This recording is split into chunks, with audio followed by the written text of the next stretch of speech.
চলতি বছরেই প্রাথমিকের 40,000 শিক্ষক নিয়োগ। নিজস্ব প্রতিবেদক 17 জুলাই 2022।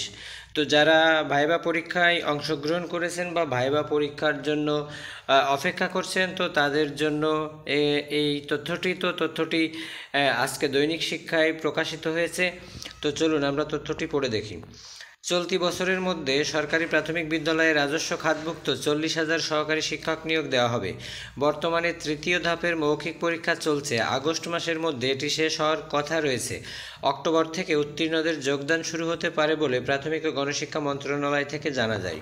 মন্ত্রণালয়ের সংশ্লিষ্টরা জানান, প্রাথমিক বিদ্যালয়ে 40,000 শিক্ষক নিয়োগ দিতে 2020 সালে বিজ্ঞপ্তি প্রকাশ করা হয়, কিন্তু করোনা পরিস্থিতির কারণে 2 বছর পর তা শুরু করা হয়। 3 ধাপে দেশের 61টি জেলায় লিখিত পরীক্ষা শুরু করা হয়। এরপর ধাপে ধাপে লিখিত পরীক্ষার ফলাফল প্রকাশ করা হয়।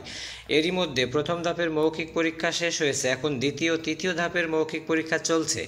আগামী মাসের মধ্যে আগস্ট সব জেলার মৌখিক পরীক্ষা শেষ হওয়ার কথা রয়েছে। এরপর নির্বাচিতদের যোগদান কার্যক্রম শুরু হবে।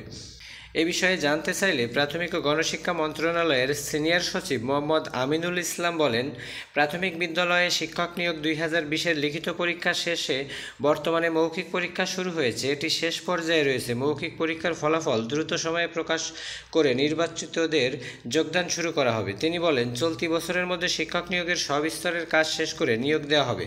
বুয়েটের মাধ্যমে ফলাফল তৈরির কাজ করা হচ্ছে। পরীক্ষার মাধ্যমে যোগ্য ব্যক্তিদের শিক্ষক হিসেবে নিয়োগ দেওয়া হবে।